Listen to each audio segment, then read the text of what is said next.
And we're back with another episode of the Lakers Fast Break Podcast. It's a snack pack, everyone. Grab a snack. It's Gerald Glassford coming right back at you here from the Lakers Fast Break Pop Culture Cosmos, where we cover the latest news and trends in pop culture twice a week, wherever you get your podcasts. Our latest episode coming up for this weekend, we're going to be talking about Captain America. We're going to be talking about the Rock and Roll Hall of Fame nominees. We're going to be talking about SNL, 50th anniversary. Cobra Kai, I have finished. Cobra Kai, how was it? I will tell you my thoughts on Cobra Kai. Never dies. Coming up on this weekend show. Plus, on the Monday show, we'll be talking about Microsoft, Xbox's Avowed, and so much more. So stay tuned throughout the weekend for our Friday and Monday shows for the Pop Culture Cosmos. Also, as well, of course, Joe Soros here. Please go ahead and like what he does with his great company, Symbolates, symbolateswithy.com, and of course, his video game, indie fighting game of the year.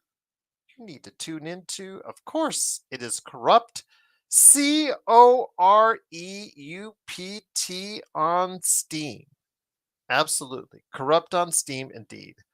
The Lakerholics crew, they may be here this weekend or maybe taking All-Star break off. I haven't asked them yet, but if they are, they'll stop on by on Saturday. We'll see what happens there, but in case they don't, stop on by where they're at Lakerholics.com. Your good friend Daniel Barry Sports Highlights, Empire Jeff TV. He's covering the Lakers and the Dodgers. Of course, also as well, our good friends of Alfred Esmond, who's going to be stopping by next week, Legend 350, Stone Hansen. Feel better, Stone. Hopefully you were on the mend. Go ahead and support him today by following his great Twitter at report_court indeed. So please like all these different places and people, but don't forget to like and subscribe. Do what Joe is telling you to do. Do what Xbox is telling you. Do what I am asking you to do. That's like and subscribe today to get the latest notifications on when we go live on the air with the latest Lakers Fast Break podcast. And I'll have an announcement for All-Star Weekend here in a second. But before I do, don't forget to become a member. I'm about ready to drop Jamie Sweet's latest 5 things for our members. That's going to be coming up here within the hour for our members right there. You could be a part of for just $2.99 a month. Daniel Barry just re-upped. Thank you so much, Daniel Barry, for staying a member now for 4 months straight. We truly appreciate you and everybody else that's a member that likes and subscribes and helps us out right here at the Lakers Fast Break Podcast. Well, the Lakers have headed into the All-Star break. Most of the other guys are executing their travel plans, or they could be doing a staycation, although I have a feeling some are going to some exotic places for a couple days. Hawaii sounds nice right about now, especially here in Vegas, where it just rained for the first time in 214 days. I believe that's what I was told. Yeah, thereabouts. So with that, the Lakers are 32-20 on the season. 5th place in the Western Conference. Have they exceeded our expectations? Our entire panel, as I've said over the course of the past few months, none of us picked the Lakers above 6th place in the Western Conference. Although with Tom's rationale, Laker Tom, he picked them 6, yet magically had them going all the way for an NBA championship. So you figure that one out. So with that said, have they exceeded our expectations? We'll go ahead and cover that on this show, because on the Sunday show, bookending what I'm about ready to announce, we're going to go ahead, Joe and I, and whoever stops on by on Sunday, we're going to talk about what is up ahead for this season for the Lakers. And here today to discuss everything going on, good man indeed, it is, of course, Joe Soro, aka Ox1947 at LakersBall.com. Joe, before I bring you on, I've got a major announcement for everybody.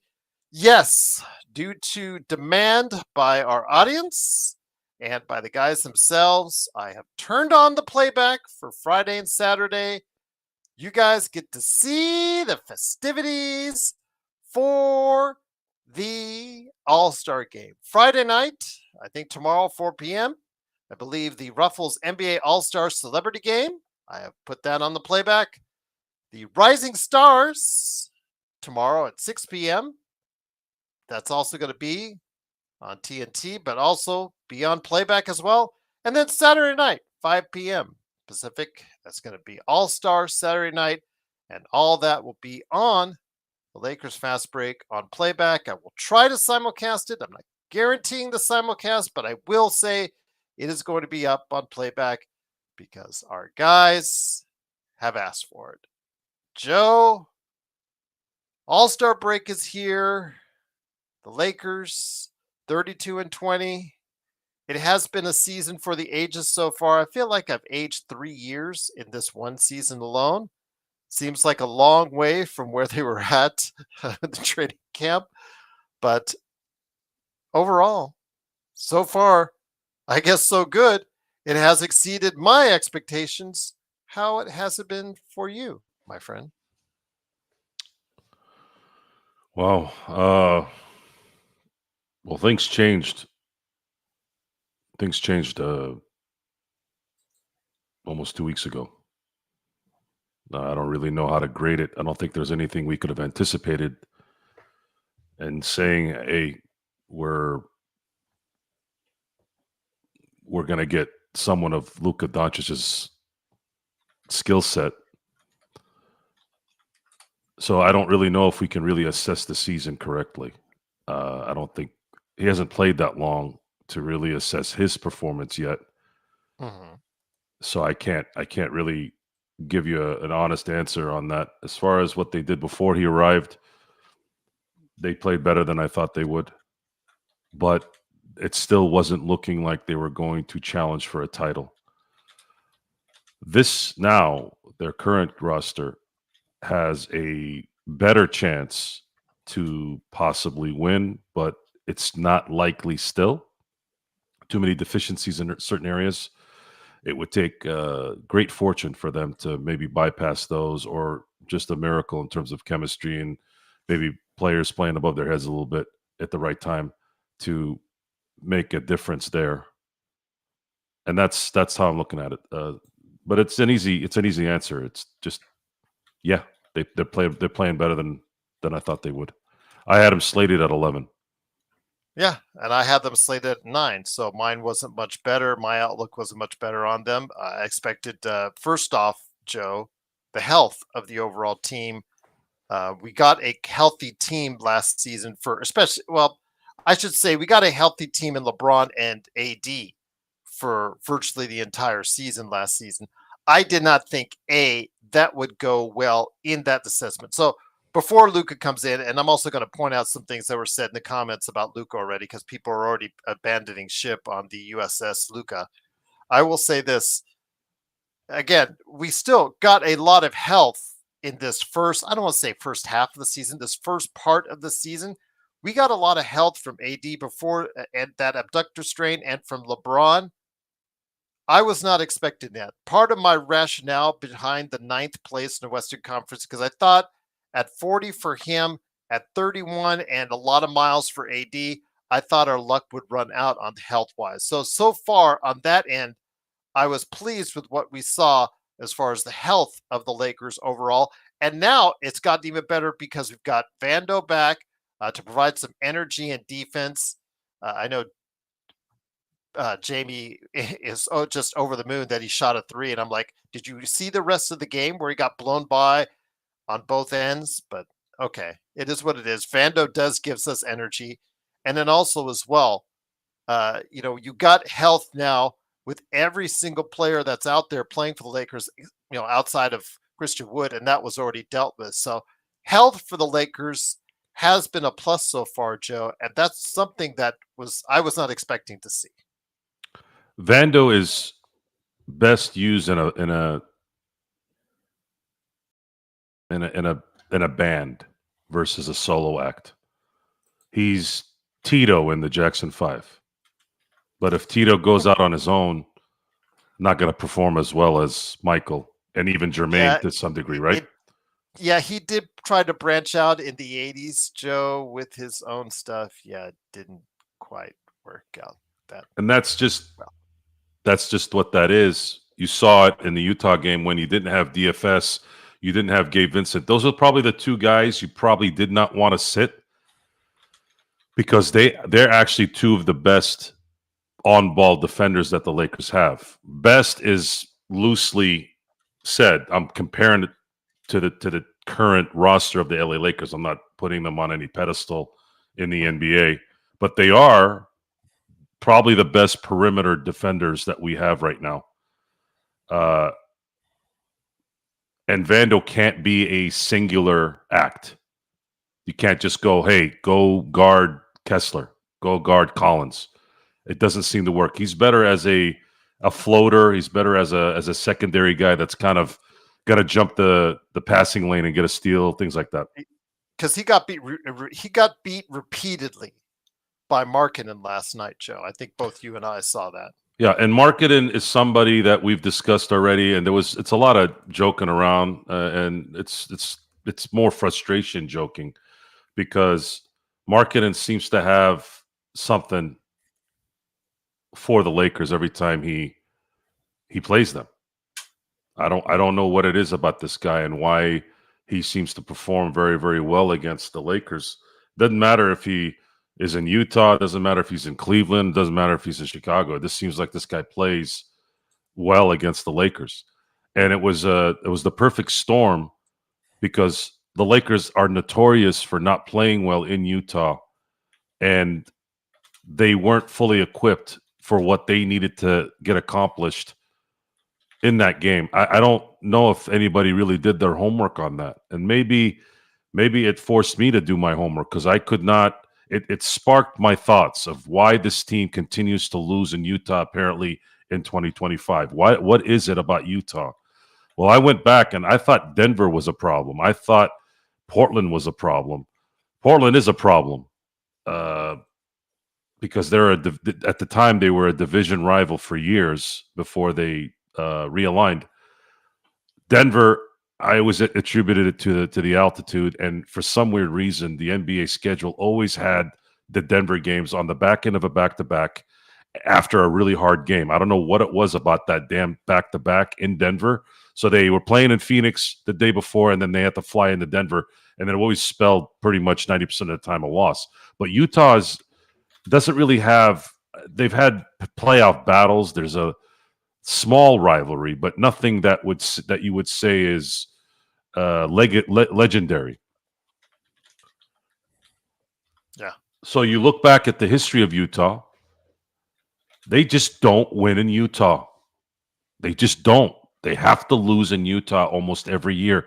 That's a crazy stat. You're talking about almost 30 years, more than 30 years, almost 40 years of playing a team, and only one time in almost 40 years you were able to defeat this team at home at their place in a season where you didn't lose. That's a crazy stat. That means it is virtually guaranteed. And that was a COVID year, guys. Everything was COVID years, short baseball season. You can always kind of throw the record books out the window on that because it's a unique year. So virtually every full season that the Lakers have played the Utah Jazz since 1987, they've lost in Utah every single year. It didn't matter if it was Shaq and Kobe. It didn't matter if it was Pau and Kobe. These guys lose in Utah at least once a year. And now we're getting questions about Luka Doncic's ability to play basketball. Folks, you guys are killing me. And stop watching ESPN, please. Guys, ESPN, much like the golden years of hockey, was in the 90s. After that, they were okay in the 2000s. They were decent in the 10s. The last 5 years, they have been absolute gutter trash. Okay? It's gutter trash. It's tabloid TV at its highest peak now. Don't listen to anything those guys say. They have to create material because no one wants to listen to them. So they create these hot buttons, hot discussions so that you can start worrying about things that you shouldn't be worried about. If anyone thinks that Luka Doncic is going to be an absolute number one in this league, then you all need to check yourselves at the door. You need to check yourselves and understand that maybe you don't know a lot about basketball. So again, the Lakers are 32-20 headed into the break to tie. And people called us and have been calling us for years negative Nancy's, doom and gloomers. I've been called a lot of things. Joe has been called a lot of things over the years. you, you're always saying, well, what happens if we lose against Charlotte coming out of the break? Come on, let's think positive here. We've still got a really good team, and actually a team that I think has a chance of going, if things fall right, a lot farther than we would have gotten in our current configuration that we had before with LeBron and AD. So, with that, though, Joe, the one thing I do want to focus on that has seen its ups and downs, but right now, except for yesterday, has been on the way up, is JJ Redick. JJ Redick, you said you didn't want to go ahead and say too much about him at the early part of the season. I had said to the audience out there repeatedly that he is a rookie coach. He needs to take his lumps. You're going to have his ups and downs. He started out really hot, 10-4, and people were already on that wagon. And then you saw how it grew soft because the team went on a little bit of a funk. But through that, the work ethic is there. I will never doubt the work ethic. From what we report, with the reports that have been out there on JJ, how he's paying attention to detail, how he studies film. We heard about, what is it, Baron Davis caught him at the car wash one day and he was studying film on a tablet. Dedication to the craft, Joe. He knows he's behind the 8 ball. He is aware, it's very self-aware. He knows he's behind the 8 ball as far as experience is concerned. And there's no making up for that. There has been a couple occasions where some world champion coaches have second half out adjusted him and made him look silly. But he has taken his lumps and he's come back. And he recently got this team on a big run. They're still, for all intents and purposes, on a big run. What, 10 out of 13? Some really gaudy number again, as far as these past few games are concerned. I'm very pleased with where JJ is at.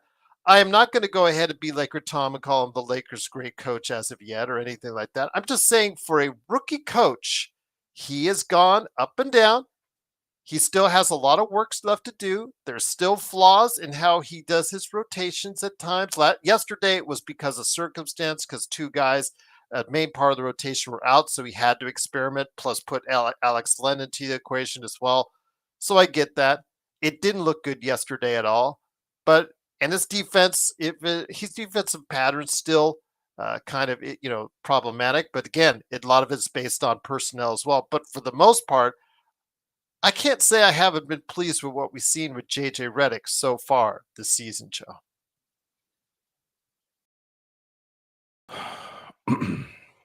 In 2011 season, the Miami Heat assembled a super team.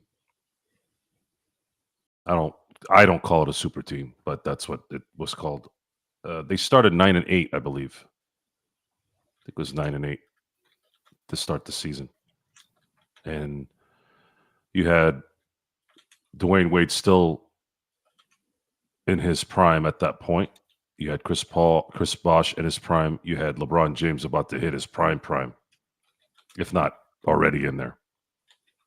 And they started 9-8. And I remember a lot of discussions about, oh, this is not going to work because people have short attention spans and don't understand chemistry, don't understand how things need to be worked on to feel and understand how to make it work.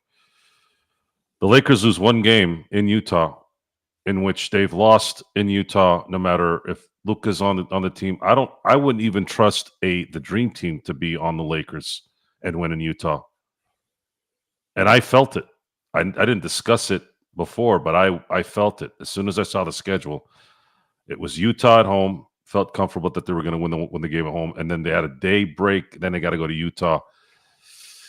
I was like, I wish they had played anybody but Utah on that day. But I would have rather have switched Charlotte for that day and Utah after the All-Star break. They might have had a better chance that way. But They ended up losing because that's what they do when they go to Utah, and it didn't help. DFS not playing and Gabe not playing. I feel very comfortable because this game didn't really get away from them until later in the third.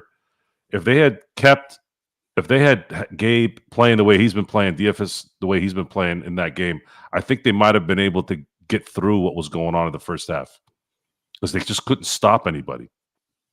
And they were keeping up until they finally ran out of gas, until just the effects of Alex Lynn not being able to make a layup or a dunk really took a lot of energy and a lot of kind of fervor from them.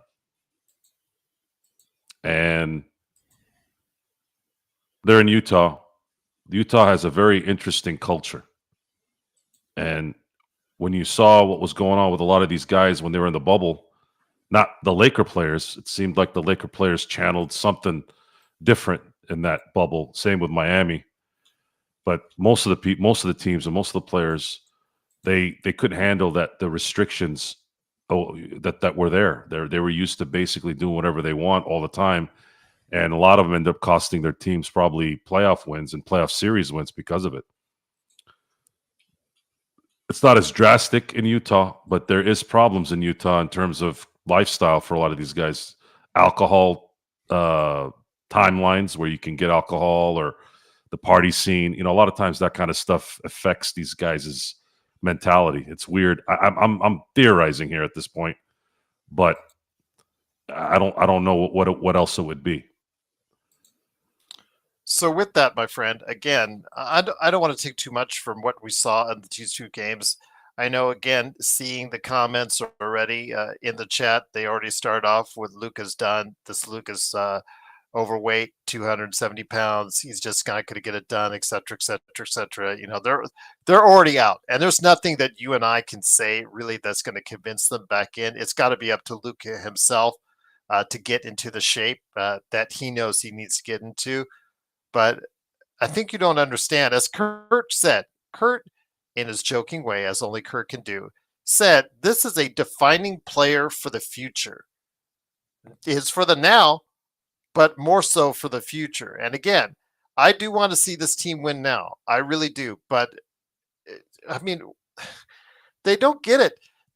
There was a real possibility, and there still is, Joe, that if Luka walks off, this team can go back to the doldrums of the mid to late teens, as we saw the last decade of where the Lakers were at.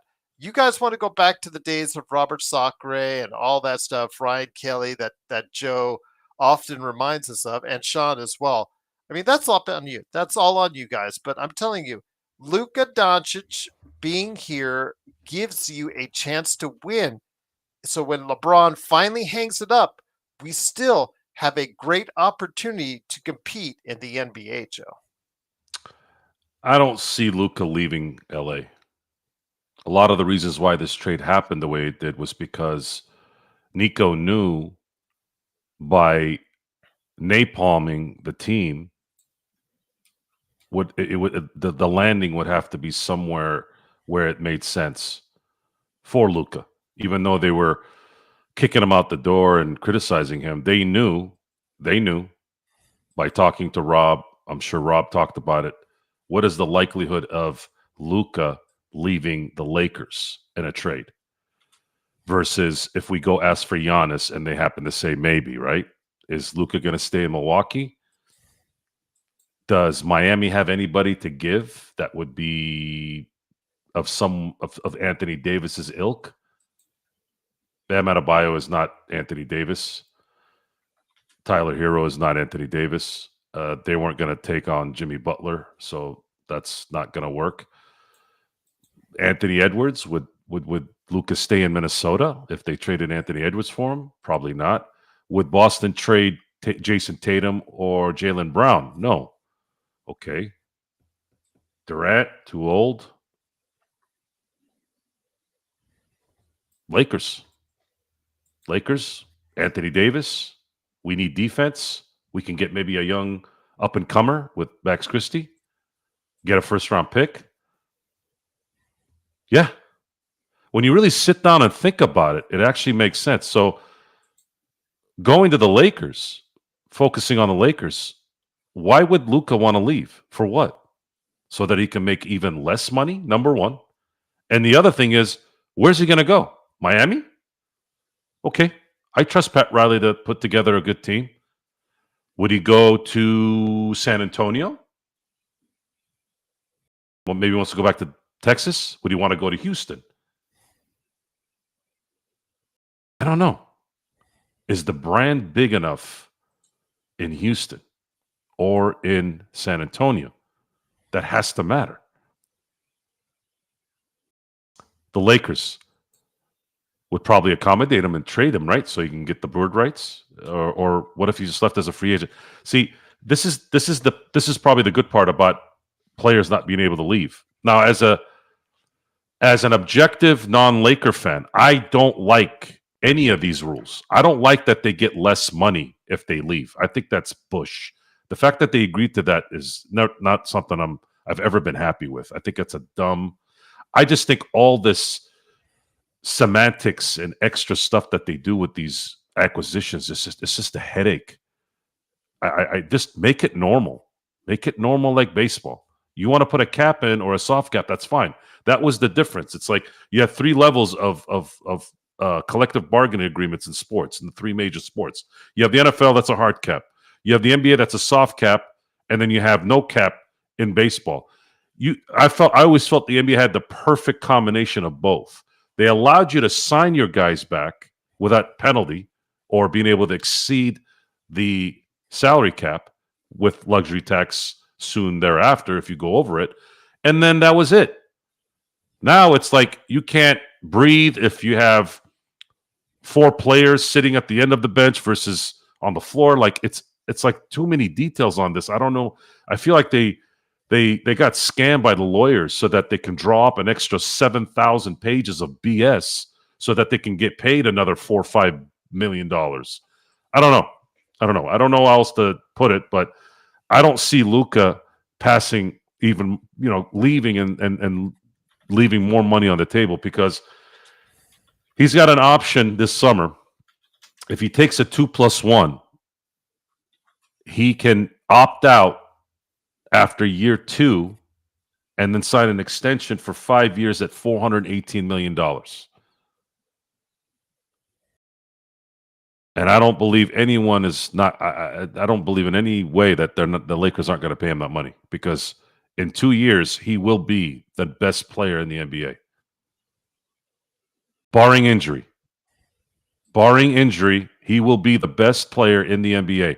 And for everyone who's worried about his defense, this is almost identical to the same stuff I heard with Nikola Jokic. And if you guys need a little history lesson from recent history, I want you guys to go watch what Luka Doncic did to the Defensive Player of the Year last year in the Minnesota series.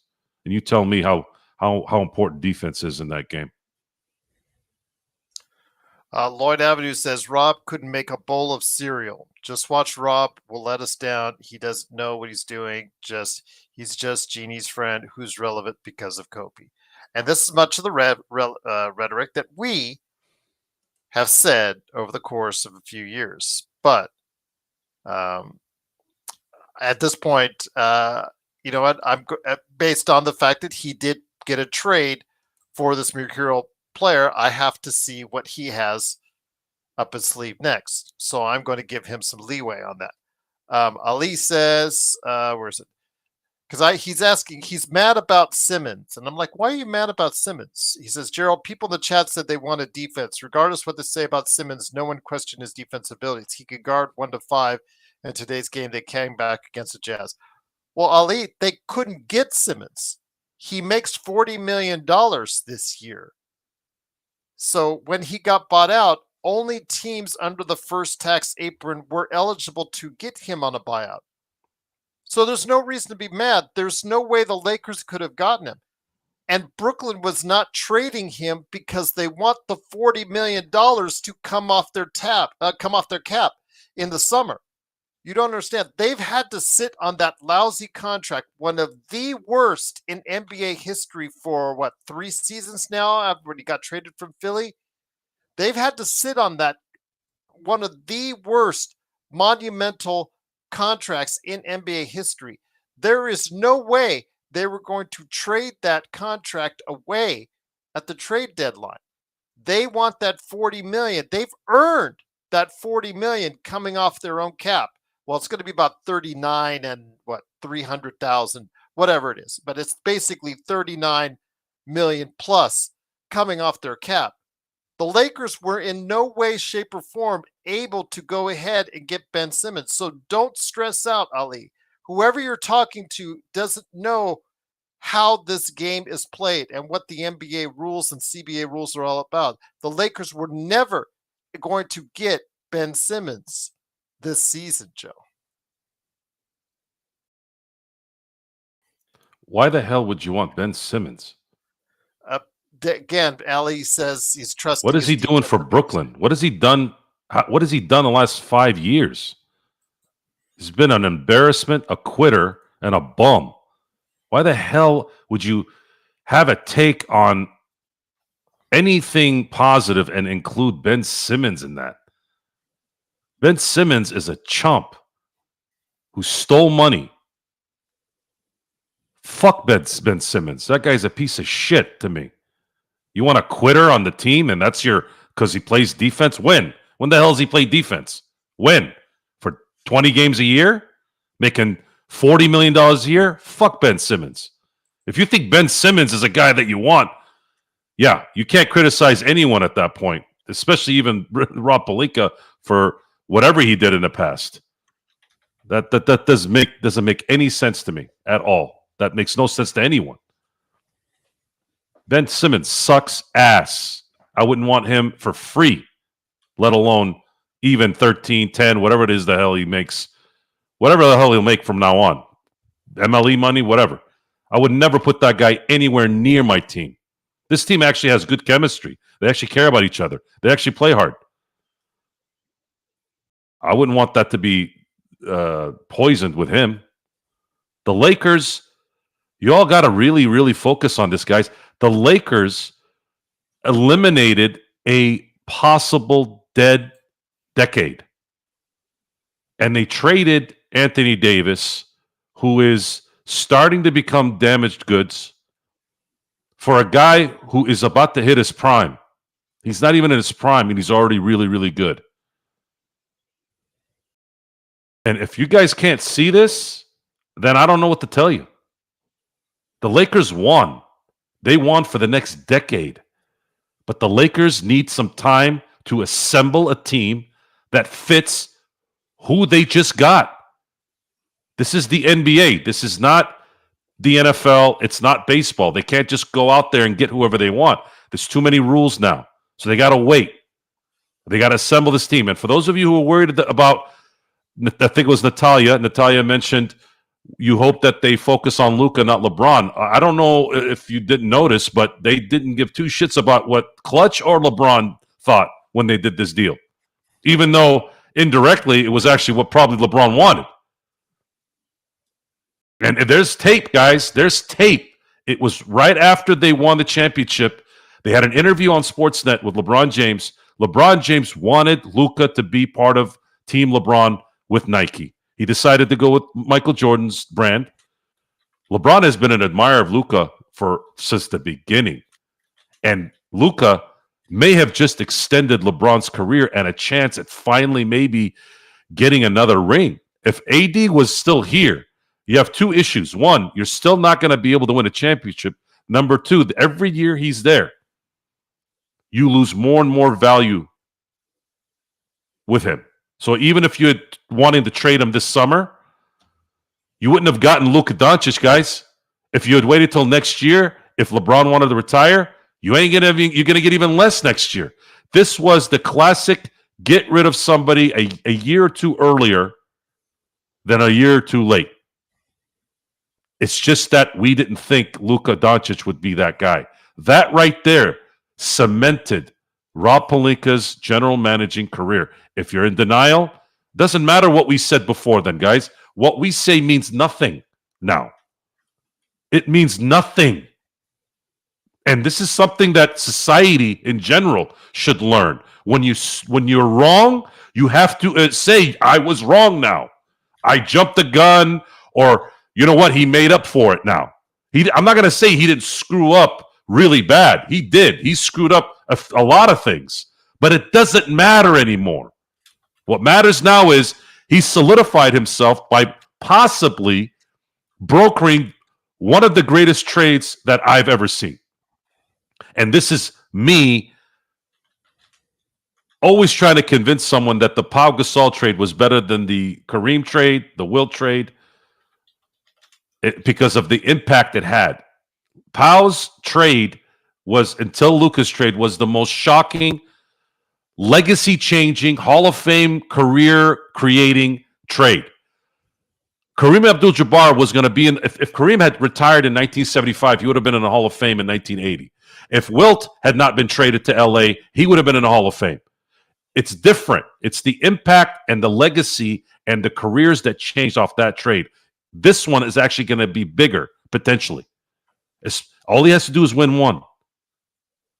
But I don't believe that's going to happen. I believe he's going to win at least 2 or 3. If he can win more, it would take probably 2 other guys that are just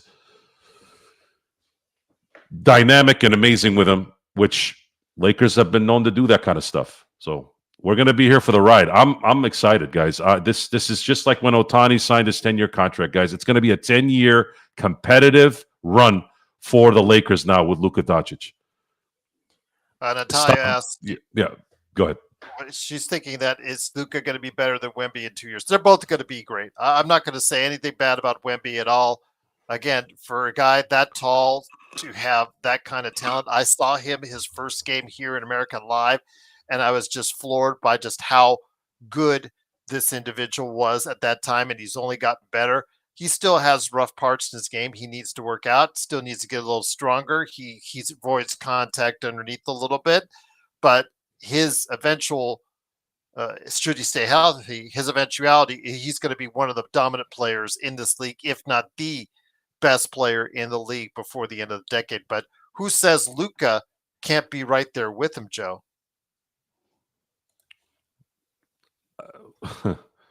For the rest of this decade. Well, this league is it's a guard league. I know Jokic has put a little kind of hindrance on that, but I think the Jokic is a unicorn in the sense of he's a guard that plays center. He's the guy that controls the ball. He gets the ball at the elbow and slices and dices everyone. Plays like a guard, as much of a guard that I've ever seen a center play. What likely would have been Arvydas Sabonis or Bill Walton. Bill Walton and Arvydas Sabonis would have been what Jokic was, or what Jokic is now, had Bill Walton stayed healthy and had Arvydas Sabonis come to America to play in the NBA earlier. Plus, the philosophy and the basketball culture was a little different then too. Here, this is more conducive of what would have taken advantage of those skills more. But Luka has something that I've talked about, in that he has a clutch gene. Mm-hmm. And that clutch gene wins certain games that matter more than guys that don't have the clutch gene. Correction on that, guys. Kuminga has an option. He's a restricted free agent this summer. My apologies on that. He's a restricted free agent for this summer. They picked up the club option for this year. He's a restricted free agent for 2025 this summer. But yes, I know that signing him and re-signing him to a long-term extension will be the goal for Golden State. But he is a restricted free agent this season, not next. I'll erase that in the chat. But while I'm doing that, again, it's the Lakers fast break. But Intel has a question, I think, because he wanted to go ahead and ask about yesterday's game. Is it something that was just fabrication, or is it something that we need to be concerning ourselves with? Fabrication? He's just, again, like you talked about, the Lakers will always lose at least once in Salt Lake City. And because he wants to know if there should be bigger concern coming out of it. Well, the concern from the Tweety Birds today were Luka didn't look good. Well, Luka was looking pretty good until his calf went out on him in on Christmas. He could have been on his way to an MVP. I had picked him as an MVP this year.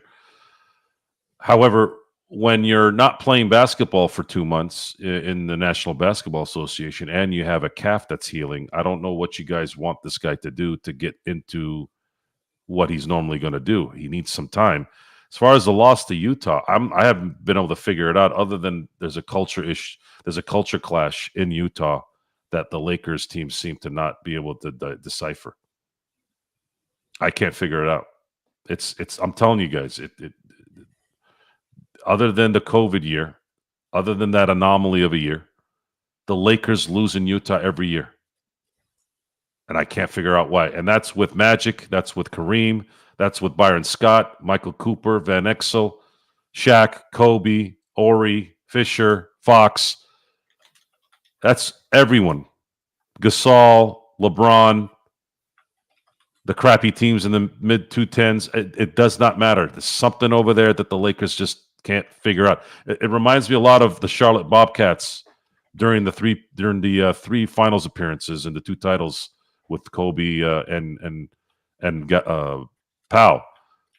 In 2009, Gerald, you're gonna laugh at this stat. I think I might have said this to you. So in 2009, the Lakers won or tied every series against every team that year, including the playoffs, because they got beat twice against Orlando and they went 4-1 against them in the finals. You know who the one team was that had a winning record? It was the Bobcats. Yeah, you said that And before. those games it was like pulling teeth. I remember that it was like pulling teeth. You could not figure out the same feelings you guys have now. The same feeling you have now about last night's game. Imagine having it times 10 because these guys were rolling. The Lakers were rolling. They averaged 65 and 57 wins in those 2 years that they won the title. So you're talking about 61 win team. This was a dominant team that won back-to-back championships with Kobe who should have won MVPs in both those years, by the way. And you're like, what the hell? Even at home, if they had lost in Charlotte, I'd be like, all right, well, that happens in an 82-game season. But they couldn't beat them at home either. It happens, guys. It is what it is. The bad thing about today's viewer, and this goes for anything, and Gerald, you know this probably better than anybody because you're a movie guy, TV guy. You have that kind of culture in your life. You look at everything, and there has to be some kind of a comparison to something. And usually when you compare it to something, the stuff that you're comparing to is always better for some reason. Oh, they did things better in the 90s. Oh, they did it better in 2005. Well, you can't do Wedding Crashers. You can't do Shawshank like you did back then. The culture's different. It doesn't matter even if it's a time-setting movie where the time was set up in a different era. Period piece. That's the word I was looking for. It's different. The way we watch TV, movies is different now. It's art. Art is about culture, current culture, maybe meeting at the right time, maybe not meeting at the right time, maybe creating the culture, whatever it is. Like Star Wars. Star Wars, it's funny, we look at Star Wars before they enhanced the movies. I'm not talking about the Greedo thing and all that. I'm talking about the actual production value. You look at Star Wars in 1976 and how they presented on tape or beta or whatever. It's old, right? It's backwards technology compared to now. Well, it's kind of the same thing with sports. I think we keep comparing things to, well, he doesn't play defense, and he's going to get this and he's going to get that. Well, Do you guys remember Reggie Miller playing defense? Does Jokic play defense? Can you play defense in the NBA? Who plays defense in the NBA and actually wins? Marcus Smart won Defensive Player of the Year. They shipped him out a year later. Rudy Gobert wins the Defensive Player of the Year every year for God knows what reason. He's getting bounced like a freaking ping pong every playoff. What else? What? Wembanyama's going to win it this year, right? He might not even make the playoffs. So what is it about this defense that you guys are obsessed about? The league does not allow people to really play defense. Seriously. Do they? Or am I just being obtuse? No, you're not being obtuse. I had to throw the Shawshank thing in there since we talked about it. Yes, you did. I remember. That's a great line. Such a great film. Absolutely fantastic. But Joe, again, it is 2 games, and already people have jumped off the Luka bandwagon. It's kind of sad to see that they're not even giving it a chance. And the fact that it's just it's funny because they just don't see what we see. And you and I are used to being on the other side of people's opinions, and then us coming out right on the other end. People panicking too soon or saying that everything's great and Shangri-La when we see otherwise. Because when you see things in a careful fashion and not an emotional fashion, you see things with a clearer perspective. And I think that's what's missing with some of our audience and some of the people out there that are already getting off the Luka train and saying he's just never going to get in shape. He's going to be a bad thing for the Lakers. He's just, Dallas was right and what it was going to do, et cetera, et cetera. I mean, Intel, one of our greatest supporters and just truly a fantastic part of our audience, he has several times already said, trade Luka and in this chat. There's other people that have also berated Luka in this chat. It's just 2 games. Give this time. I think you guys will be rewarded with something that's really going to be special as long as you give him a chance while he's here, Joe.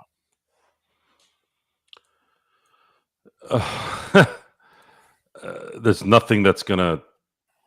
And nothing we're going to say that's changed. They're already fixed in their There's it has nothing, to be there's himself. nothing that anyone can tell me. Our assessment of Rob Pelinka and the Lakers was justified because they ruined the AD LeBron era by trading for Westbrook. And I supported the trade because I was in that positive mode at the time. I supported it. I said, maybe Russell Westbrook as a third guy might be something that can work because LeBron has always made it work. He made it work with Rondo. He made it work with anyone. He made it work with Wade. He made it work with Kyrie, who didn't even like him. I said, how everything is based off of what has happened. It's based off his recent history that's worked, but it didn't. And I was still not upset. I still wasn't really upset after that. They went into the 2023 season and they paid everybody. And I remember distinctively saying, hey, no one can complain now. Rob paid everybody their money. They even gave an extension to Vando. We were like, why the hell would you do that? Other than maybe because they wanted to have an asset there in case they needed to trade it. But as far as giving them a player option for the 4th year, like, what the hell were you thinking? At least give them a 3-year team option or whatever. No one else was going to pay them that money. But anyways, we went through that season. They ended up going to the Western Conference Finals, and then they got smoked. Then the following year, they kind of start off the same way. They kick it up again. After the All-Star break, they have to end up meeting the Denver Nuggets. We try to talk ourselves into believing maybe they could do it this time. They didn't. And then they proceeded after that to do absolutely nothing after that. And that's where the anger started. Actually, the anger started with the Celtics winning the championship. Then they didn't do anything in the draft other than wait for somebody to fall to them. And then they wasted a pick on Bronny. And then they didn't really get anybody in the summer. And then that was when everything blew up. It was just frustration that this dynamite duo got wasted. So fast forward to 2 weeks ago. Rob Pelinka pulls one of the greatest trades I've ever seen. Not only does he get rid of someone who was about to go downhill, and he eventually did already, I'm not saying all the way downhill, but it's starting. He gets the best player in the NBA in my book in the next 2 years.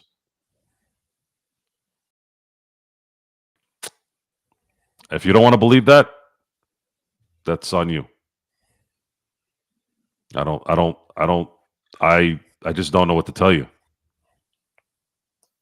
I mean, DK, you got to come with the facts. Well, DK doesn't have facts. DK pretty much ruined his credibility by saying that.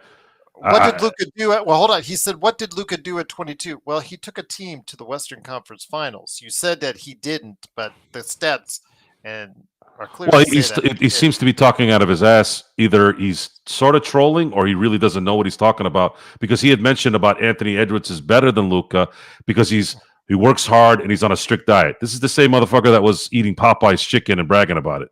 So I don't know if you consider Popeye's chicken a strict diet, then I feel sorry for your liver.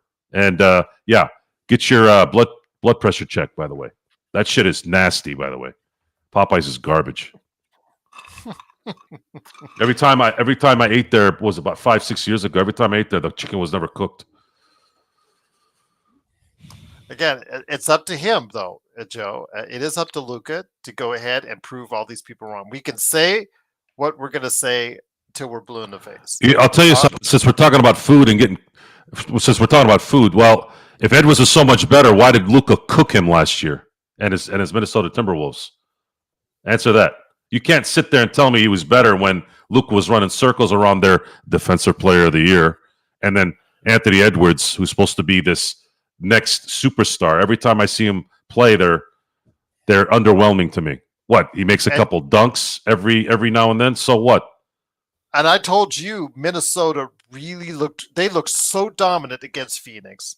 They looked good for that first couple games against Denver, and they had just enough to go ahead and hold them off.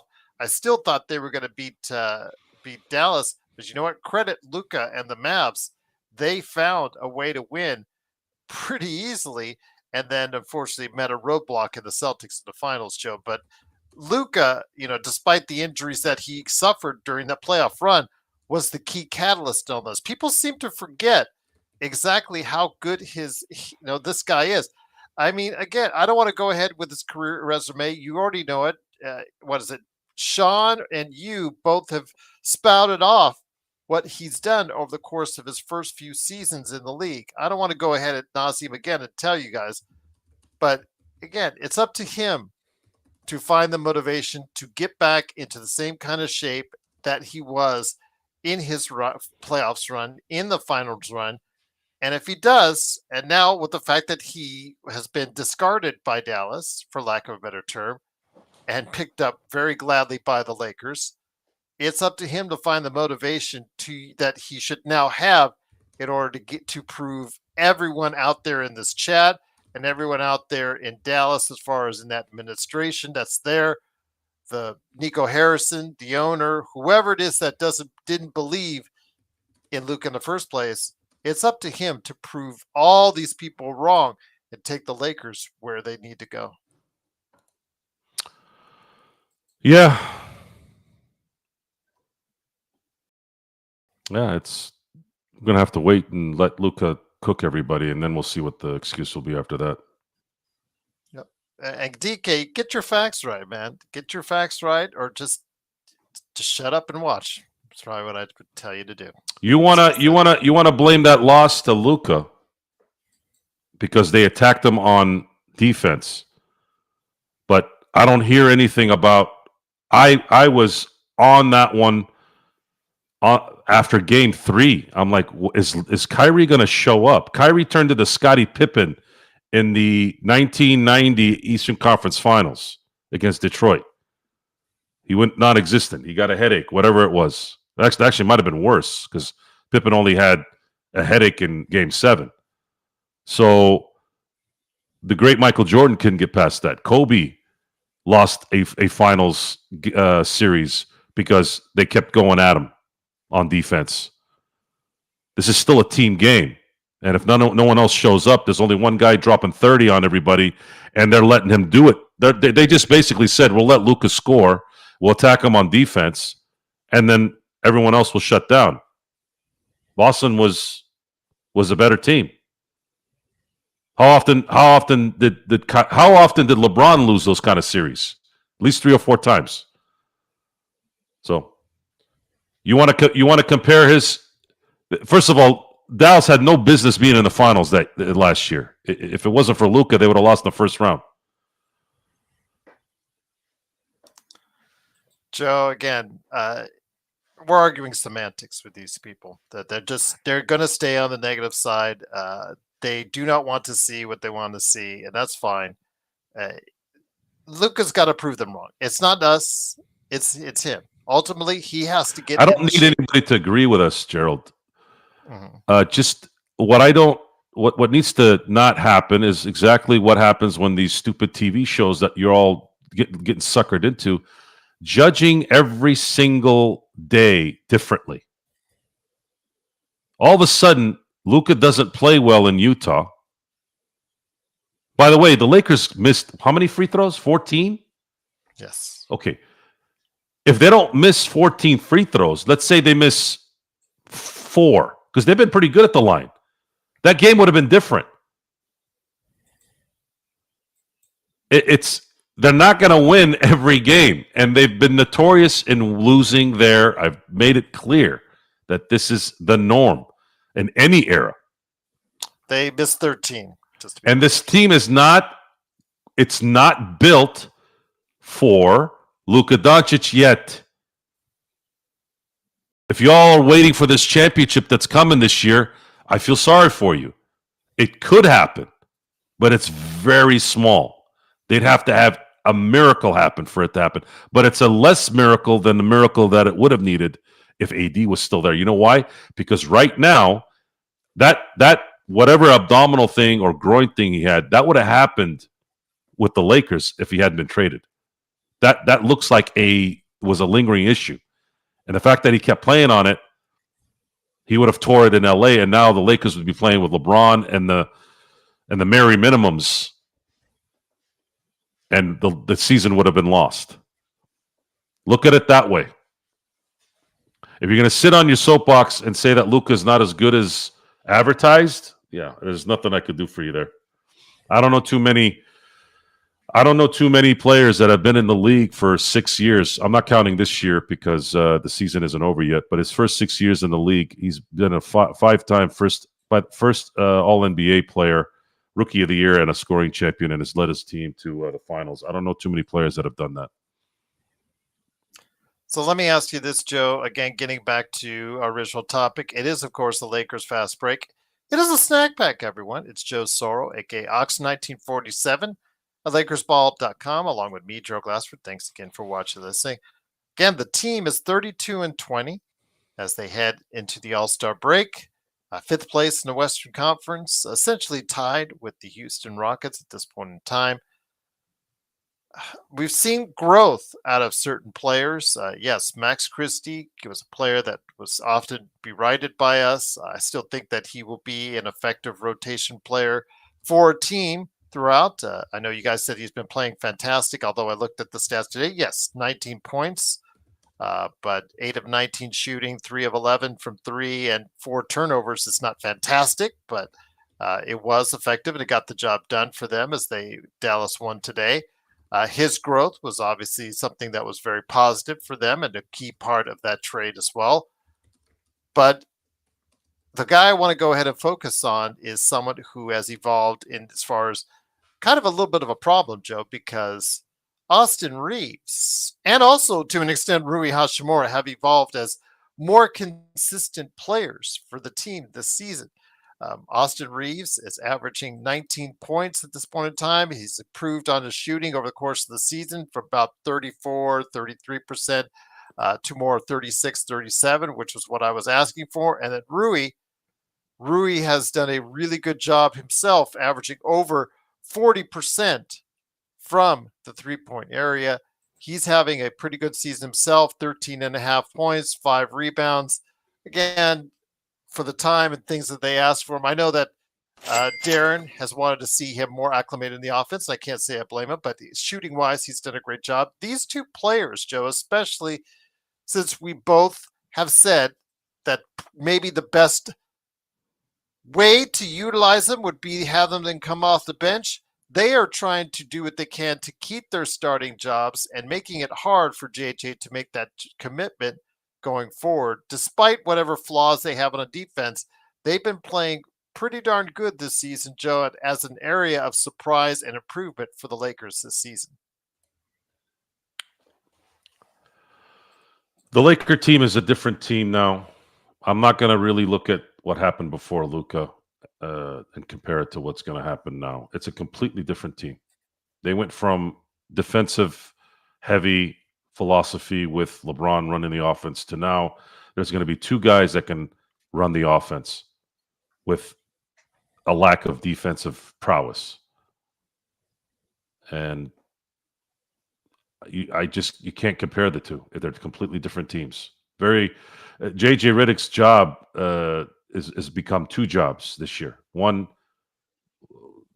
being the captain of a certain identity here, and then now it's a completely different identity the rest of the way here.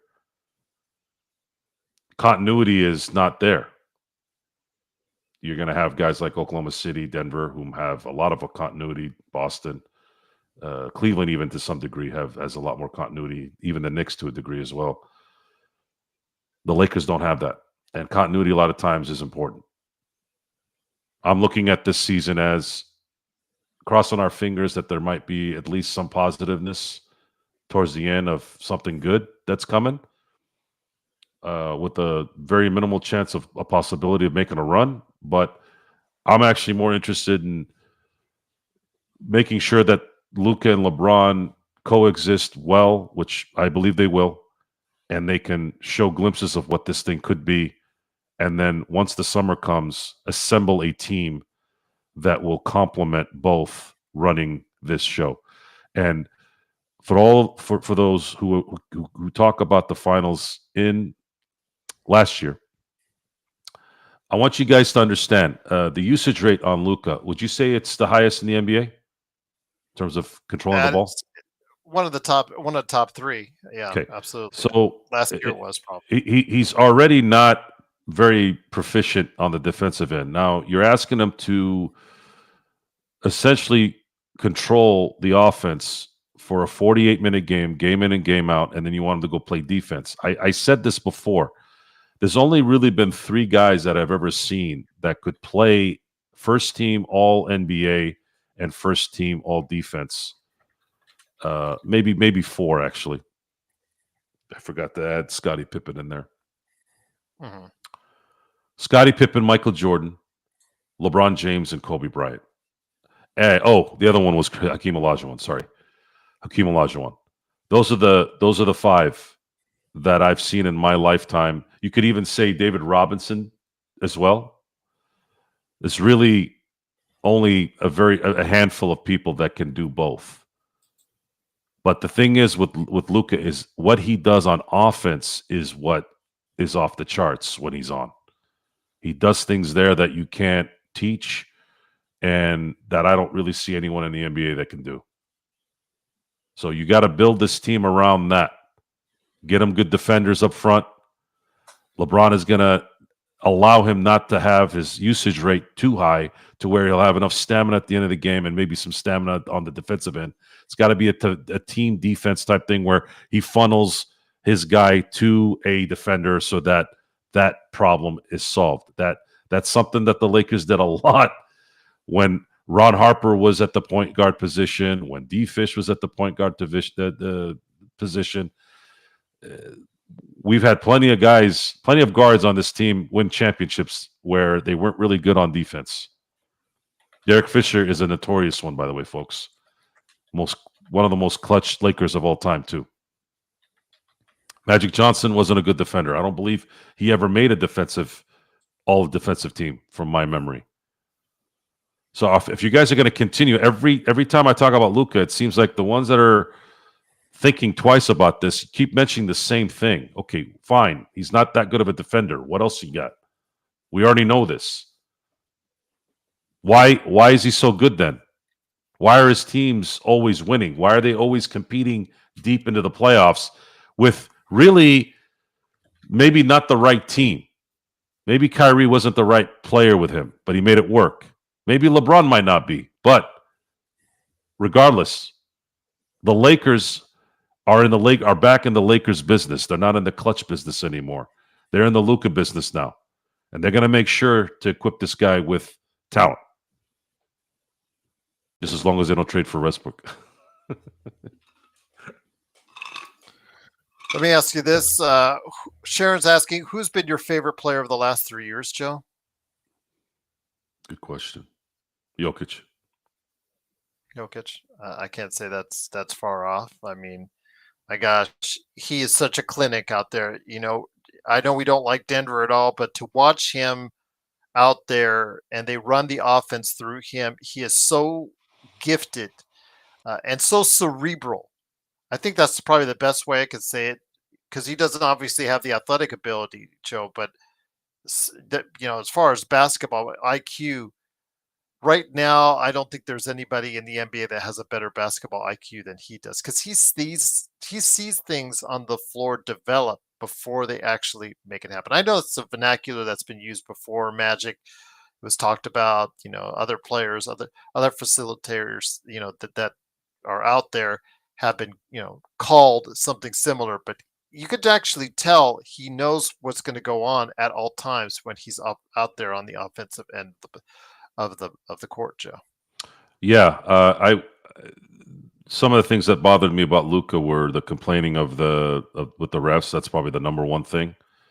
He made a really bad mistake in the Utah game where he was complaining, and the Utah Jazz ended up going on a break and scoring. That can't happen.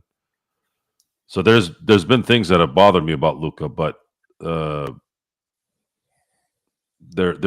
don't believe Luka's tapped his full arsenal yet, and he has the ball. He has the ball in his hand more in a attack mode than even Jokic. Jokic has to set. Jokic has to guide, whereas Luka can dictate a little bit quicker on his IQ, and he has a Larry Bird kind of he has Larry Bird tendencies in terms of how he shoots and how he kind of how he controls the ball. Intel Wild, I've said this probably half a dozen times already, but in the past 2 weeks, but we were not able to get Simmons again when he was bought out by the Brooklyn Nets. Since he makes $40 million this season, he is not eligible by the Lakers to get them, because we've said this at quite a bit, that the Lakers could only sign players who earn $12.8 million or less this season. That's as far as the CBA rules is, as far as buyouts, because the Lakers are in the first tax apron. I know he had a good game today against Utah. I understand that, but still, the Clippers are under the first tax apron. The Lakers are not. That's why they were not eligible to get Ben Simmons. Please, everybody out there, can we just drop the Ben Simmons conversation, because we were not at any point in time going to be able to trade or get a buyout for Ben Simmons. Now, if you want to look at him for the minimum or MLE for offseason, I'll leave that up to you. We can start all that conversation again in the offseason. But we were not able at any point in time to trade or get Ben Simmons on a buyout, Joe.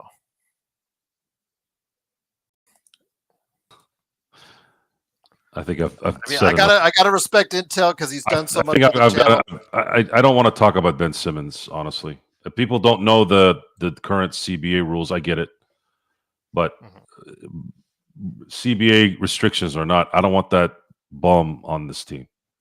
Never. I don't. I've never seen. Vando got close, but it wasn't as bad as Ben Simmons. I've never seen a dunk. A literal dunk pass in my life until I saw Ben Simmons do it. And he's never recovered from it. I mean, getting tired of repeating it. I have to repeat it ad nauseum, Joe, because it's getting a little tiring. But I'm going to do it because Intel's such a great part. But yes, that's why. If you guys are out there talking Ben Simmons, the Lakers were not eligible to get him, and we'll just go ahead and can we leave this in the dust? So. Kevin Durant says, I think I'm a Laker fan secretly. Good for you. And congrats again on 30,000 points. But Joe, yes, give us a nice oratory on Ben Simmons a little bit more for Thameless. Ben Simmons is everything wrong about sports. Everything. And accommodating Jimmy Butler with an extension for a lot of money after the fourth time. I don't think that one's going to. Yeah, I don't think that one's going to grow well either, or the Brandon Ingram contract. I see why. Look, Golden State had to do what they had to do. They were dropping into the abyss. I get it, but that's the point. Point is, when fans complain about players being scumbags, these guys are the first people to come out and say, "Well, fans are this and that." Well, you're giving them a reason to call you that. You guys are bums. If you couldn't be happy in Miami, then where are you going to be happy? San Francisco is definitely not the right place to be happy. That place is a freaking shithole. So Miami's a lot better than San Francisco. So I don't know. I don't know. I'm just happy that they're not in the Jimmy Butler business, the Lakers. And Ben Simmons, just not good. Those guys are not going to help you win championships. Otherwise, they would have already. Yeah. Even if he's the guy, a bit player coming off the bench like he is now for the Clippers, we have to see it because how much, how well will his back hold up for the rest of his career? Will this still be an issue?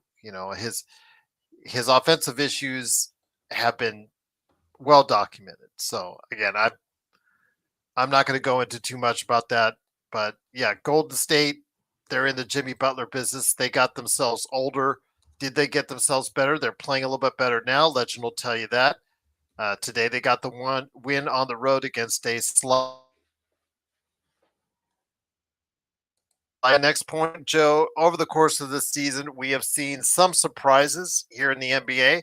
Golden State started out like a red hot firecracker, and they fell on hard times, so they're just barely above 500. But with Jimmy Butler, they've got a lot of things to look up forward to. You talk about the Phoenix Suns. We've seen that disaster implode before our very eyes, even though they have I think they have the highest tax. I think Boston is now dipped below them as a second tax apron is concerned. We have seen some disappointing teams so far in this stretch of the season, Joe. Who is the most disappointing team in your eyes? Is it one of them, Golden State or Phoenix? Is it something like Dallas, Sacramento, San Antonio? Although San Antonio at 23 and 29, I don't know if you want to call them a disappointment because I think best I was expecting was around 500. The 76ers, who I actually picked to beat the Boston Celtics at one time when I thought all three of them, their big three was really going to do some damage. And boy, was I admit I was off on that one. Miami, which is under 500 at this point in time, they were looking at doing better things. Orlando, which started the season real hot, and now they're under 500. Who is the most disappointing team in your eyes so far this season? Just to answer or comment on Thameless's post, Joe Q. With all due respect, I don't think we should insult Jim Plunkett in any way, comparing him to Ben Simmons. Jim Plunkett was a man's man. He didn't work out in New England as the first pick. He didn't work out in San Francisco, but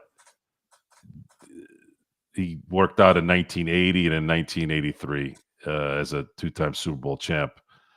I wouldn't compare. I know people that have met Jim Plunkett. Jim Plunkett is better in real life than even on TV. That's how awesome Jim Plunkett is. Ben Simmons is a grown child who had a gift that he pissed away, at least from a Hall of Fame career standpoint and a impact standpoint in the NBA. He made his money. He's successful at doing that. Good for him.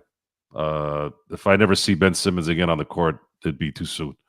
So that's my comment on that. As far as the biggest disappointment,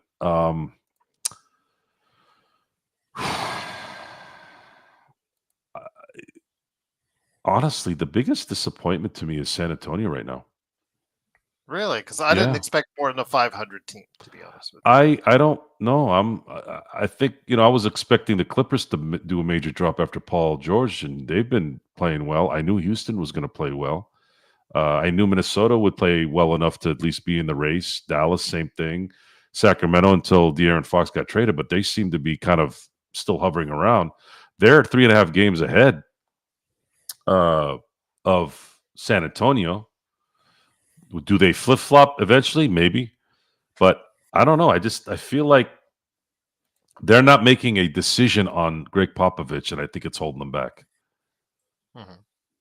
I think they need to make a decision there. They need to solidify the next phase, and by having an interim coach and not making an announcement. And I understand why they're doing it. He's a legend in San Antonio. I get it, but I believe it is affecting the team. They're not. They should be 29-23, not 23-29. But they're not there yet. We'll have to wait and see. Intel, nobody said the Lakers are elite. Intel, I don't know. We just said that again. They do have a chance with Luka. Is the Luka that we saw like last year's playoffs and how he stepped it up a notch, and LeBron, they have a chance to compete against anyone in the NBA in a 7-game series. But it would take both of those guys to go off for 28, 32 point 7, 8, 9 assists, 9 rebound type games, both of them for them to go ahead and advance far in the playoffs. So no, they're not an elite team yet, but can they be with the right people around them? Yes, they can be. But that's Dodgers. I would not compare them to the Dodgers right now because the Dodgers have won a championship. They're proven already exactly everything that they needed to be, and with the signings that they've done this summer, they have not rested on their laurels, which sometimes is good. Sometimes it's not good, Joe, when it comes to the Dodgers. So, I mean, when it comes to sports, sometimes we see sports teams make tweaks and changes, i.e. the Lakers, where it doesn't really pan out. But this Dodgers team still has a major part of its core from its World Championship run, Joe. Yeah, they're not. This is going to be a memorable season regardless. If the Dodgers lose, it's a massive disappointment that'll get a lot of attention. If they win it all, the Dodgers will have finally won back-to-back championships in their let's see, 116, 125, that's 131 year history. They've never won back-to-back championships. And this is a storied franchise. Probably the second most popular baseball team on the planet. St. Louis Cardinal fans might say different, and they have some room there to say that. They've won 11 championships in their history. Had some great players like Pujols and Stan Musial. But the Dodgers have done things that have transcended sports in a lot of ways. They had the first black player arrive to the majors in 1947 in Jackie Robinson. Their farm system was open to outside the country, the Latin areas, Korean areas, Japanese areas. A lot of people don't know this, but the Dodgers kind of pioneered all that. So I find it funny. I use the comparison to the Jewish people in Hollywood. People are like, well, Jewish people run Hollywood. Well, folks, Jewish people created Hollywood. That's why they run it from like the late 1800s. Well, The reason why Japan is so popular with the Dodgers because they opened that market up. Everyone thought that this just started happening after Otani came. Everybody forgot about Hideo Nomo. So you got a lot of this yapping, deferral payments too. Like Bobby Bonilla for the Mets has the most popular deferred payment in the history of sports. Bobby Bonilla Day. He still gets $1 million a year at the specific date in the summer because of that from the late '90s. So everybody thinks everything starts now. It always cracks me up when somebody says, "Well, it's worse now. It's worse this. It's worse that." I'm like, "What are you, stupid? Like, do you think human beings started being like this last year? Human beings have been the same. The only thing that's changed is technology and you knowing about it. That's it. Human beings are always going to human being because we're selfish, stupid beings when we get into our feelings. You got to be careful of that." I was going to answer Jay White's question here. By the way, Jay is from the Czech Republic. He is watching for the Czech Republic, Joe. Truly appreciate you enjoying the broadcast. Thank you so much for being a part of it. So that's a good question, JY. I wasn't Eli old Manning. enough. Well, the question why is Eli Manning, because you know how it was where he just missed being in the Hall of Fame. Yeah, he shouldn't be in the Hall of Fame, honestly. He's not. He wasn't that good to me. But he's going to get in because stats got inflated with the new rules the last 10, 15 years. So he's stats. He's top 10 in passing yardage. Right. Jim Plunkett, I was not old enough to really watch him play in the 70s. I was born in 78. I have a small memory of him in the mid 80s, not much. I watched him. But I have seen enough footage and I've gotten enough information to where he was an integral part of those title teams. And if I had to pick their skill sets, accomplishments, kind of put them all together, I mean, they're as much of a tie as you could ever have two quarterbacks. Eli Manning, again, he was upright, Joe. He was there every game. His best ability was his availability. Mm-hmm. I think that's the best thing that we could say about him because he played so many consecutive games. He was there for so many snaps. That's why he's up a high on a lot of these charts. But I think the reasoning why he didn't get in is because you never thought of him in the top 3 or 4 quarterbacks at any point in time in his career. So I think that's why he is still, I guess, thought of in that context as far as being a good quarterback. But does good quarterback for a long period of time mean he deserves to be a Hall of Famer, Joe? But I agree with you. I think at some point in time, they'll get him in there. By the way, Intel Wild, truly appreciate it. Magic Man must be sleeping right now, but I truly appreciate the super chat. The invite did go to him, but he might be right now. But your thoughts, Joe, on Eli Manning? I like to keep the Hall of Fame discussion simple. If you have to ask, they're not. So let's do a little test here. Peyton Manning, Hall of Famer.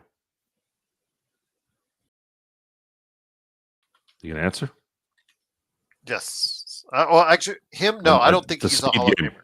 You don't think Peyton Manning's a Hall of Famer? No, I don't think he's a Hall of Famer. Peyton Manning? Yes, he is. I said Peyton Manning. I think you heard Eli. I thought you said Eli. I meant no. Eli. Is Peyton Manning a Hall of Famer? Yes. Is Eli Yes. It's got to be quick. LaDainian Tomlinson, yes. Adrian Peterson, yes. Yes. It's got to be fast. Yes. It's got to be fast. Tony Gonzalez, yes. Gronkowski, yes. Yes. That's to me the Kelsey, Hall of Famer. Mahomes, Hall of Famer. It's got to be quick. If you have to, is he? To me, is not. That's how I look at it. Now, it doesn't play out that way. It never plays out that way. Yeah. But I always laugh. Well, he should be. What do you mean he should be in the Hall of Fame? Aaron Rodgers. Yeah, Aaron Rodgers is absolutely a Hall of Famer. Yeah. Aaron Rodgers was the best quarterback of his era. his era of 2010s. And still got an MVP in this decade. That too, yeah. Yeah. Yeah. I don't, Enrique, I don't agree that Eli is better than Aaron Rodgers, but respectfully, I just don't think he's better. But Joey says Eli would Brady's butt. It's one game. Seriously, it's one game. 2. Well, 2 for him, yes. But at any point in time, did you guys actually think he was in the top 5 quarterbacks No. in the league at any time? Come on. Yes, Joe. It sometimes life needs to be simple. People complicate it, much like the CBA and the NBA. Why would you complicate it? Why? Because you feel like the Lakers are getting upper hand? What about when the San Antonio Spurs were battling them year in and year out? San Antonio, I don't know what that is. What is that, a 45 TV market? Yeah. I don't know what it is. So you celebrate mediocrity when you keep thinking about give this team a chance, give that team a chance. Well, let's folks, keep it rolling though. Drew Brees, yeah, Hall of Famer, 100%. Ben Roethlisberger, 100%. Okay, there I might have an issue with, but okay. Ben Roethlisberger? Yeah. Really? It's on the fence for me. So, you're the Pittsburgh expert, so I will not. Ben Roethlisberger had back-to-back games where he threw 6 touchdown passes. That's back-to-back games, so. Well, he had over 50,000 yards passing, 2 Super Bowls. He had, I think, 60 come from behind wins. Ben Roethlisberger is a Hall of Famer he's going to be a first ballot Hall of Famer without a doubt. Well, again, that's what you say, so I'll acquiesce on that. You're the Pittsburgh Steeler. Has nothing to do with being a Pittsburgh Steeler fan. That's just what he did. Here, let me get his stats. Hold on. Because Mitchell Trubisky threw 6 touchdowns in a game, correct? Or is that 7? Yeah. So Ben threw over 400 touchdowns with only 211 interceptions. So it's a pretty good ratio, 2-1. He threw 6. Mitchell Trubisky threw 6. Yeah. Threw for over 64,000 yards, won 165 games. Yes, he does have 2 Super Bowls, Joe. 2 Super Bowls, won Offensive Rookie of the Year. Okay. Went to the Pro Bowl 1, 2, 3, 4, 5, 6 times. Probably would have been 9 if he had gone to 3 of them. You convinced me. Yeah. You talked me into that one. Yeah. I just was, again, he was not always a top 3 quarterback for me. But again, you've convinced me on that. So you turned me around on that. So he threw for 5. He almost threw for 5,000 yards twice. In 14, he was 49-52, and then he threw for 51-29 in 2018. That was the year. Marino. That was the year. Yeah, that was the year he probably should have. But Marino doesn't have a Super Bowl, but he's a no-brainer for me. Oh yeah, you don't have to have a Super Bowl to be great. Marino and Kelly are not even a question. Well, that's the thing. Eli and Marino, that's the thing. Eli with the two Super Bowls. Marino. Brad Johnson has a Super Bowl. Trent Dilfer has a Super Bowl. Yeah, they're not going to the Hall of Fame. Nick Foles has a Super Bowl. Sometimes that happens, guys. Brady lost to 3. He lost 3 Super Bowls to Eli Manning and Nick Foles. And by the way, Brady threw for over 500 yards in that Super Bowl against Philly. Phillip Rivers. Yes. Russell Wilson. Yes. Okay. Yes. Okay. I would choose Marino over Eli any day, personally as well. But again, some people like to just say it's based off the Super Bowls, and there you go. So, all right. But want to go ahead and close this out with some Laker talk before we head on out, my friend. Good discussions, though, guys. I thank you for getting me back in the NFL a little bit. Sometimes I miss it. Yeah, and until April, pretty much, essentially, until the draft comes around. So, yeah, we're looking forward to that. So we'll see what happens there. I'm a football guy, guys. I'm an NFL historian. I did papers on it. I'm And very then familiar with the NFL. you've got the Dodgers coming around the corner. I think it was Yeah. Sharon or was it Natalia? One of them was asking about Sasaki. Do you think Sasaki's going to be good right away?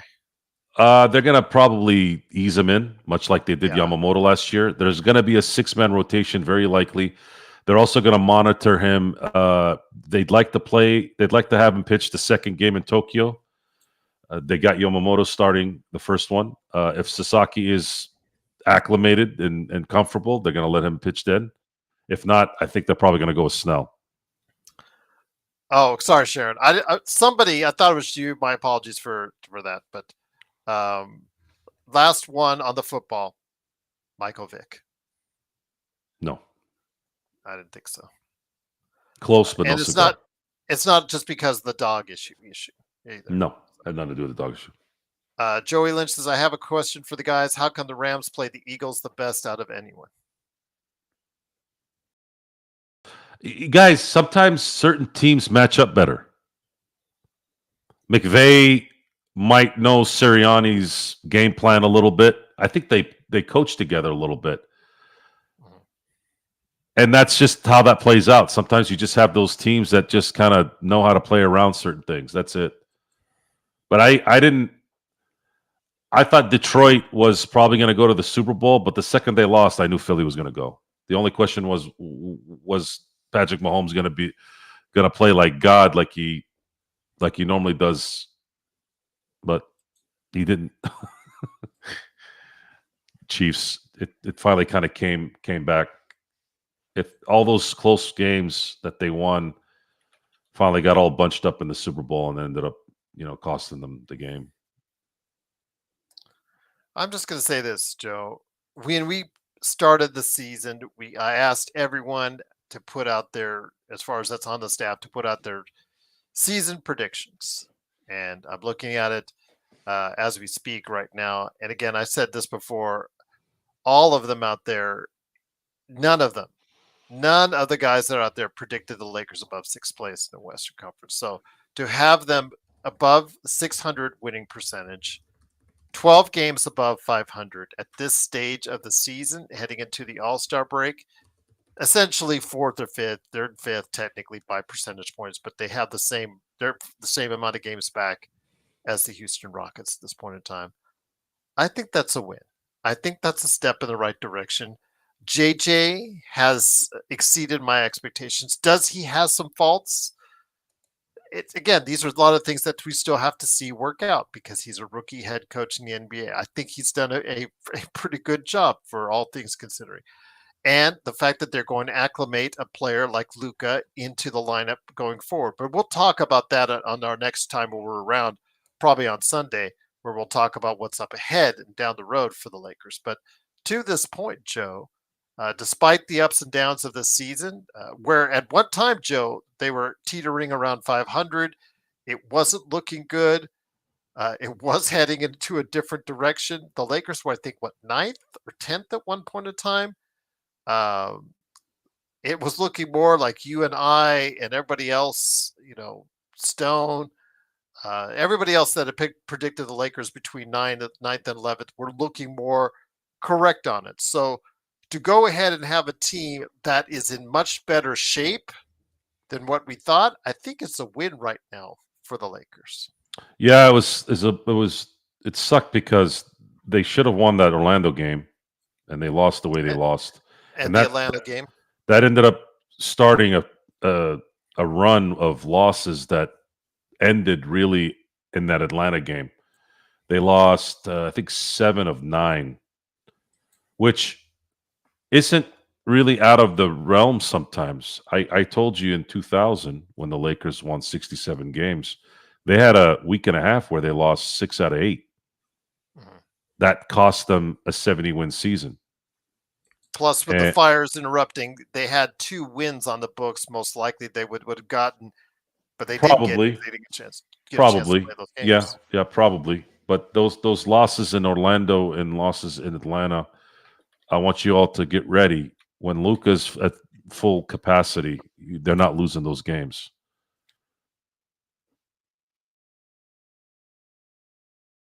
Yeah. So again, um, at this point, it is what it is. I'm going to be happy with it. I'm positive about where they're going. I'm trying to be more positive, Joe.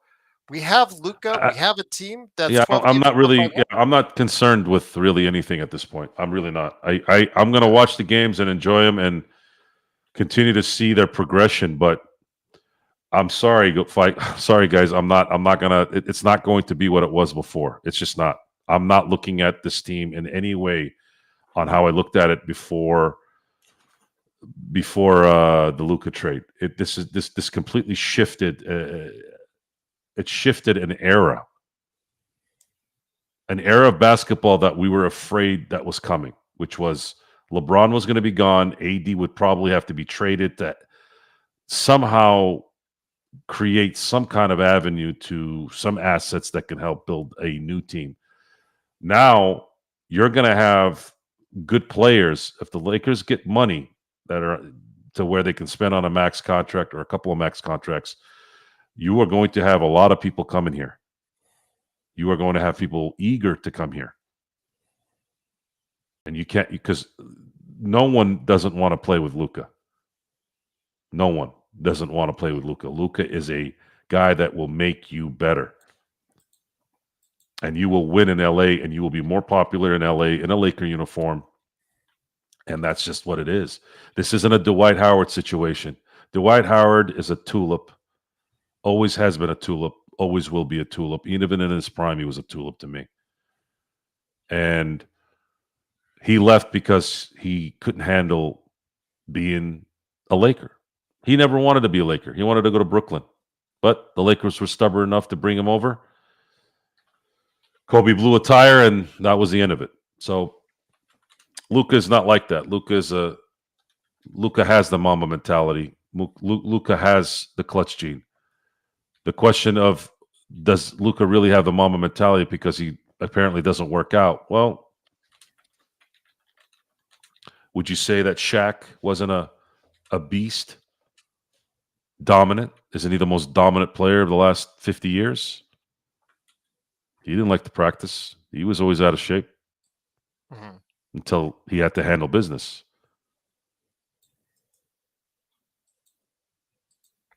Good And point. I don't know. I've seen Luka. I don't know how anybody says he's 270. Was he 270 last year? I don't know. Does he have Not during that heavy run. bones? Some guys have heavy bones. He does look. He does not look in game shape right now. I'm not going to tell you differently, Joe. But he does not look in the kind of shape that he was in his playoff run. To me, that's what I'm saying right now. No, you're not going to be in game shape when you're trying to heal a calf. I don't know if what's worse, a calf injury or a groin injury. Those things don't go away. You gotta wait. This one you gotta wait, guys. I'm sorry, but you gotta wait, and you're probably gonna have to wait till the summer. I'm hoping something opens here in the next few months to where we're like, ooh, I think they got something going here. Could happen. That offense is gonna have to be whistling, man. And the defense, guys like DFS, guys like Gabe Vincent, they desperately need both those guys to be on point because I think that's going to be the closing. I think it's going to be in a lot of these games. I think you're going to see Austin, Gabe Vincent. I know that's scary to think because Austin is a good defender, but they need his offense. It'd be a combination of, depending on the matchups, either him or Rui. Gabe, DFS, LeBron, and Luka. We're going to go close out this conversation with this. Dylan, I don't want to say anything or talk to Joe about anything about where he sees the Lakers for the rest of the season because we're going to save that for Sunday's show because this is all about what is going on to date. But we will have plenty of thoughts on where we think this team will go this season coming up on the Sunday show. Again, I want to mention that Xbox Well, I said Wemby. That would be my dream scenario, JY. I don't think that'd be the case, but maybe Giannis, because Giannis has made inferences and comments about that. Joe, did you have a thought on JY's while I bring up the playback once again here in a sec? Giannis would be an interesting duo.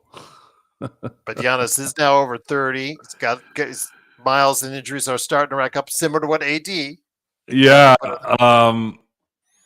sure, but Oh, would I take him? Yes, I absolutely. I'm keep, just I saying you'd keep, I have to look keep, at it in that aspect. I keep harping back to the Chris Paul thing. Chris Paul's knee was supposed to disintegrate in early 2010s. Good point. I just, you guys, in life, you have to risk to win big. Everyone is injured. Almost everyone is injured. Who is not injured in the NBA? Embiid is injured. Giannis is injured. Luka's injured. Who else? Maybe Jokic isn't injured, but he still played, 69 games last year? Still missed 13 games? I don't know what that means anymore. He's always injured. Well, he's always injured because everyone else is always injured. So what is it? Do these guys show up when it matters? It looks like they do. Which great player the last few years was out for the season?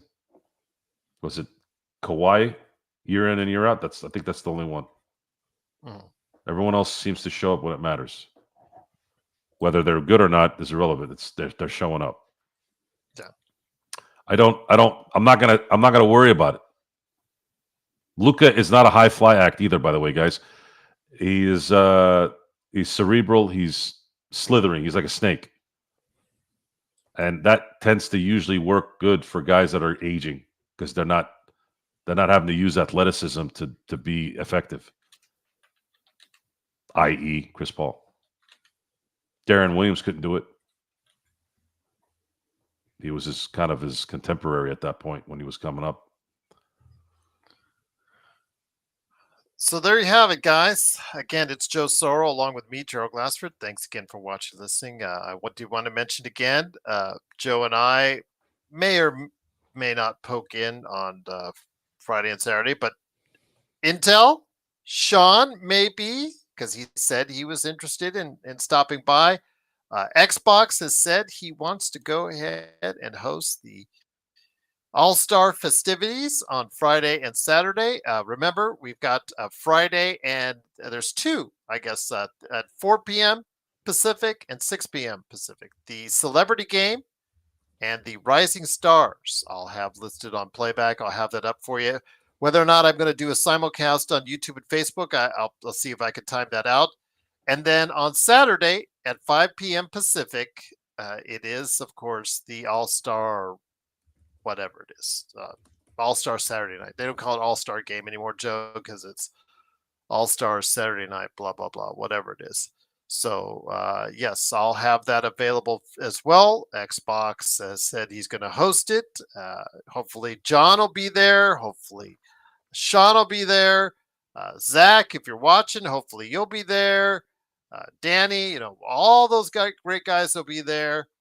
Maybe Joe or I will pop our head in, or at least just make some nasty comment or two like we always do. But yeah, enjoy the All-Star break, everyone. And then Joe and I will be back on the other end with another Sunday night evening for you here. So, Joe, my friend, Lakers 32-20, heading into the All-Star break. Much better than I thought. Much better than any of our prognosticators thought. Any last thoughts before we head on out? Well, there'll be 30 games left when they return to the regular season games. The question now is, can they finish 20-10? And we Or will eight answer that. or 18-12. That'll be kind of my question on Sunday. That's fair. I like that. So yeah, definitely we'll look at that. As far as that, we'll look at the schedule, look more into that.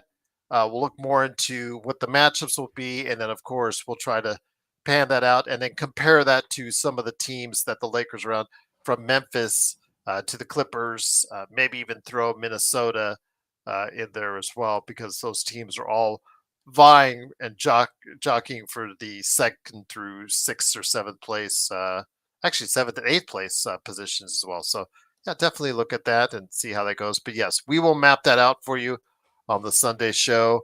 Monday, I hope to bring on Alfred Esmond for some NBA observations, and then we'll go from there with some great fun over the course of the week, leading you up into game time once again with the Lakers coming next week. So yes, definitely looking forward to it.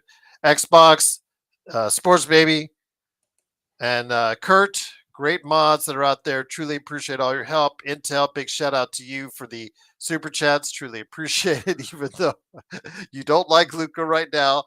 And I understand that people are very apprehensive right now because of what we've seen the first 2 days. And again, I'll let Sean know you send him your love and want him to come back on the show. So we'll see what we can do about that. But yeah, man, I'm not exactly overjoyed, but I am pleased they are beating our expectations, Joe. Yeah, like I was saying, I don't. It's a different team now. I'm gonna focus on the current team right now. Yep.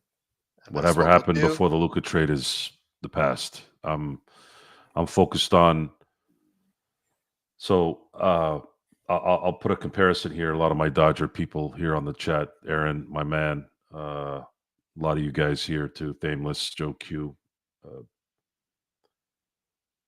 2023, the Dodgers somewhat punted that year. They'd still end up winning 100 games and get into the playoffs, but they punted that year because they knew what they were going after, and that was Mr. Shohei Ohtani, and they got him, and that opened up the floodgates. And to me, this is it's a similar scenario. They got Luka, and while the Otani thing wasn't so much of a surprise, still amazing feat. It was an amazing feat to accomplish.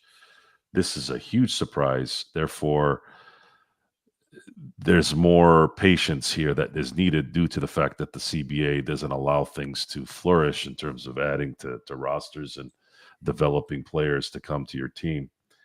The Lakers have a lot of opportunities this summer to create a team that's going to work with Luka, number one, and then LeBron being there as well. I would prefer the Lakers be ready for the 25-26 season to make a run. And they're going to need those players that they can possibly get this summer to go that way. Whatever happens this year is gravy to me. It's gravy. If they go to the Western Conference Finals, they go to the second round, I'll look at it. I'll be invested in it. I'm still going to want them to go all the way and win it. But if they don't, and it was because of what we all see in terms of their deficiencies, then you shouldn't be too surprised on the results. But you got to let this play out. I'm letting this play out, and it doesn't matter what happened before. This is a completely different team. Did you think Alex Len would be a Laker? No. All of a sudden, we have Alex Len as a center. Okay. Completely different team. Whatever we said in the summer means nothing now. And no one predicted Luka. No one on this planet predicted Luka Doncic would be in a Laker uniform. Oh yeah, I just still not really off that cloud. Still in amazement that the Lakers were able to pull this off. And we will see what happens, but we will talk about it on the other side of All Star Weekend. We'll be back for that. But don't forget. Oh, that's a great Friday question, JY. Oh, oh man. Oh man. If that piece of shit Bregman had stayed in Houston, they might have had a better chance. But I think they're toast now. I want the Red Sox. I want the Red Sox. Yeah, I want Boston. I want to wax those assholes back-to-back years beating the Yankees and Red Sox in the World Series. I want the Red Sox. And I want to beat that piece of shit Cora too. And on that note, it is, of course, the Lakers Fast Break. Joe Soro will be bringing out his Man, you Dodgers got me Fast juiced Pitch. now. You got me juiced. Okay. He was juiced. Watch out. Watch out. Watch out. It is, of course, Joe Soro. Look for his Dodgers Fast Pitch channel in the not too distant future. I'm not going to argue, Joe. If it's back-to-back Yankee wins, I'm not going to argue against that. They made a habit of that in the 40s and 50s. I wouldn't mind the Dodgers returning the favor. Sorry, Gerald, I keep interrupting you, but the crowd is just posting some great shit tonight. They're in baseball mode now. They're in baseball mode. That's good. They shifted from football to baseball. It's all right. They're No, here. this is what it is, guys. This is what you guys are going to get on the next show. Even though it's a Dodgers show, the nightcap will be. This is what the nightcap usually is about. The problem is the nightcaps usually are supposed to be at a certain time, but our post and normal shows are usually around that same time as well. Being available late at night on the weekdays is a lot of times is the only time we can be available to do commentary. So add a few here. It's always appreciated. We'll figure it out. We'll figure it out. We will, but don't forget again tomorrow. Tomorrow's going to be for the All-Star Game festivities, hosted by our man Mark, aka Xbox. Hopefully Sean will be there as well. The Magic Man, hopefully John, Zach, Danny, Laker Nick, Henry Hill. Maybe they'll stop by. But yes, we will fill you with all sorts of all-star goodness because you guys asked for it. We deliver. It'll be available on playback.tv/Lakers Fast Break. And if I can, I will try to make it a simulcast for the chat as well. So for Joe Soro, it's Gerald Glassford. Thanks again for watching this thing. Here's hoping you have yourself your own All-Star weekend from all of us right here at the Lakers Fast Break Podcast.